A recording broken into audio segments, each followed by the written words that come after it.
More than a week after the death of Cassie Dewey in her own home, we're learning more about the disturbing allegations of domestic violence. This is just one case in the larger problem of domestic violence throughout the country. Alex Crescenti spoke to advocacy experts on how families can get help. Oftentimes, victims of domestic violence have a difficult time seeing all the options available to them during a time of crisis to help them get out of a situation. But services like the YWCA are here to assist with that. Advocates with the Spokane YWCA say they have seen an increase in the number of calls into their domestic violence helpline. The pandemic is said to be one of the primary reasons for that.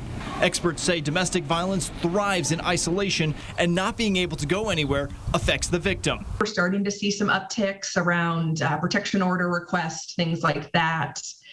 And if I remember correctly, we have seen more domestic violence murders in the last year than we are used to seeing. According to the National Coalition Against Domestic Violence, 72% of all murder-suicides involve an intimate partner, and 94% of the victims are women.